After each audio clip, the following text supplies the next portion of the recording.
Sanibona bafethu. So kusasa Orlando Pirates iyobidlala endaweni yesigameko lapho iMoses Mabhida idlala against AmaZulu FC uSuthu olumabheshankona versus Orlando Pirates. Yabo. Noma ungathini ke AmaZulu akusiyona i-team nomba ongayithatha kancane. Yabo. Ngiyazi Orlando Pirates kuma recent history recent history nje kuma recent games wethu namaZulu sishwayele ukuwashaya vele AmaZulu. Mase ubheka kodwa ke record lawo AmaZulu ama games igame bagcina ukuyidlala sekunesikhathi begcinile ukudlala. Orlando Pirates I think sidlale 3 games in the space of 2 weeks. So Orlando Pirates team elokuyidlala and football lokube travel abafethu. Because the last game we played against the SuperSport United. Now kuyi team elezansi efighter ukuthi isuke la ezansi but ke sikwazile ukuyiwina leyo game ngegoli elihle eliqhamuka kunkota eassistelwa uKim Vidi. Lana ngizoshaya lana prediction yami. Yabo ngangitshela wena ama comments eyakhe lana prediction. Ungajaji ngokungigxeka but ungitshele yakho ilana prediction ma comments yabo.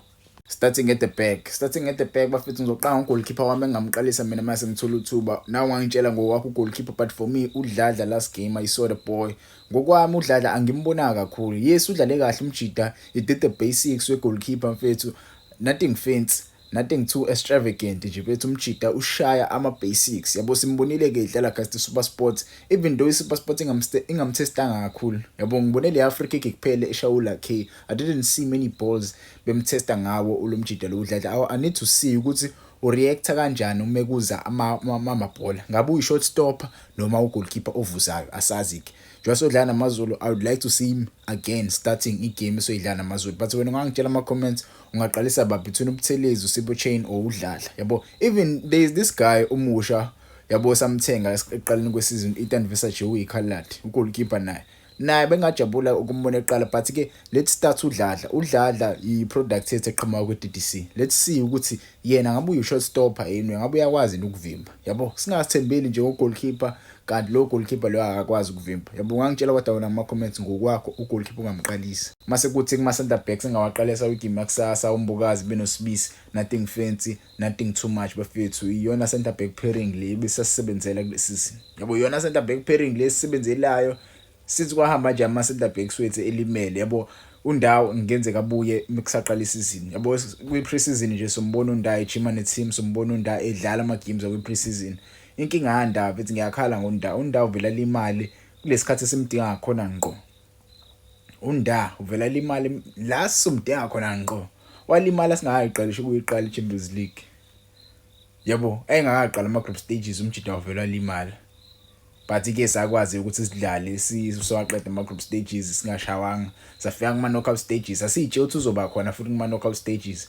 Walimala umjida sekumele siyodlala nePyramids ngoba futhi uNdawo but ke there's a story for another day. Sesane naye usawukhiphele lwakho nkolo loya umjida singababona nje anytime soon mase siyodlala ku pre-season. Mase kuthi right wing back yami le game lingaqalisa mina uNdlozi.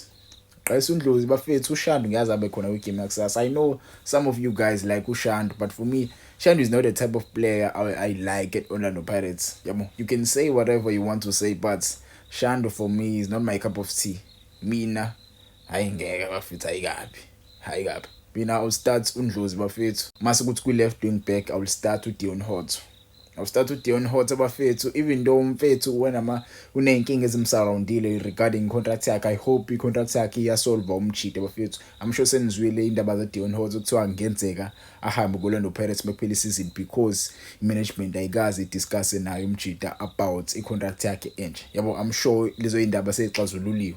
But no, awuthi ngingamqalisa uDion Hot kuleya position. Awuthi ngiqalise uPaseka Makho.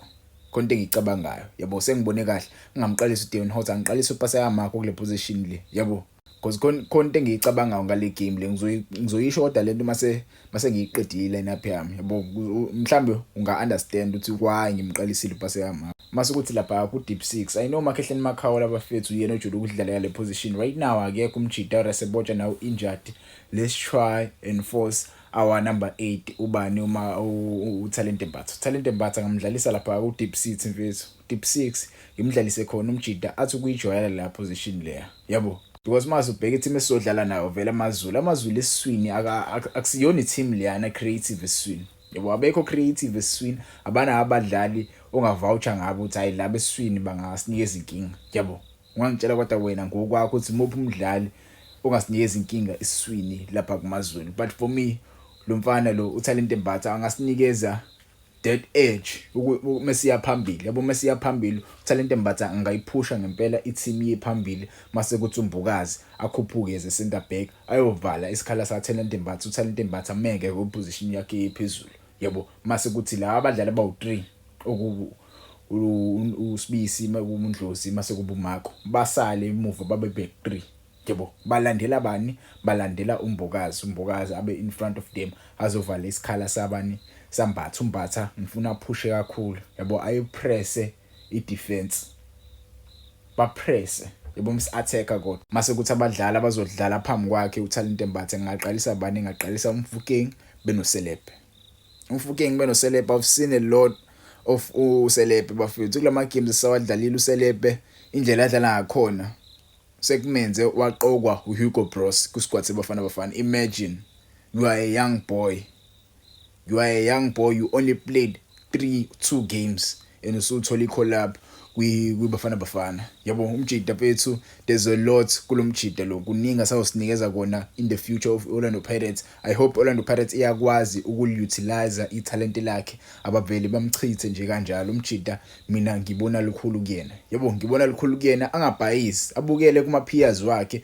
abonkota abomfukeng abukela koMbukazi ukuthi kudlalwa kanjani kwenziwani umdlalo Orlando Pirates ungazenza into ebheceleni ungayi kophuza ungayi wenza umsangano yes basama youngsters they must teach one another how to handle themselves when playing for a big team like Orlando Pirates. Umfukeng is a perfect example to these young boys abadlalela Orlando Pirates ukuthi you must handle yourself in a professional manner because you are playing for a big brand. When you do isn't they bet down ngaphandle the people ama-fans ngeke azabuke wena azobuka Orlando Pirates uthi bukela umdlalo wePirates ngiyazi asho uthi bukela umfukeng no bazosibukela umdlalo wePirates because you are representing the team even when you are outside of pitch you are representing the team yabo kumele uyiphathe kahle mongaphandle I hope umjidi uzokwazi ukudlala kule game ekusasa versus amaZulu umfukeng kule game mina ngamdlalisa number 10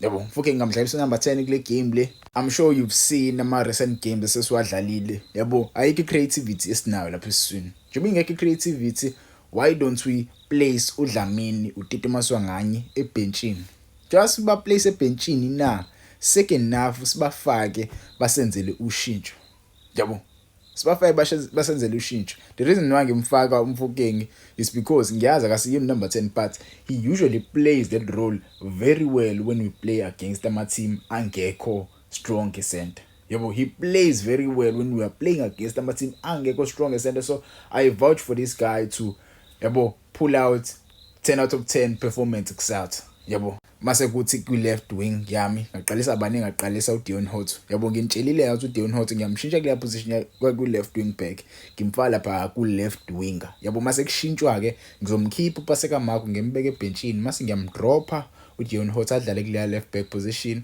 mase ngikhuphula bani uMfukeng adlale lapha mase ngena uDlamini esikhaleni samFukeng yabo uMfukeng uzobe sedlala iwinger lapha sesi-attacker ngempela yabo ngokuthi kodwa Orlando Pirates ayidlali kahle ngizokwenza lokho yabo angakwenza njalo coach lo ngani ngizokwenza lo mase kuthi ku right wing abafethu ngifuna ukukhuluma kakhulu uMhankota umjida okorile kwi game yethu esiphuma kuyona uMhankota abafethu ngamfama na kule game le umjida kumele alungise ama mistakes wakhe isizini yentsha ingakaqali because mase eqala isizini yentsha wena usayenza ama mistakes afanayo uzofika umdlalo omusha azosithathela ischeme yabo mase kuthi lapha phambili recent games asidlalanga kahle ngifuqa manga phambili besingekho offensive istriker besidlala ngaso Mabasa. I know Mabasa ufuna ukuyibreak irecord yamagoli akore Orlando Pirates but it's like asinasi striker besidlala angazi noma mina uyibonayo leyo nto leyo but mesidlala bethu angimuzwa mina uMabasa yabo asikho deadly mengekho uMahopa up front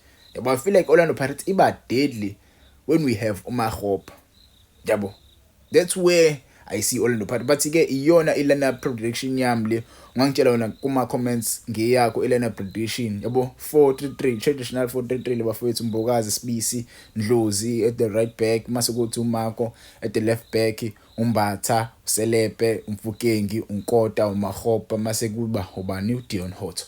Ungangitshela ama comments ungakhohlwa bafethu ukusubscribe uVane Sport lo ngiyabonga isupporting niyo yona bafethu Thando.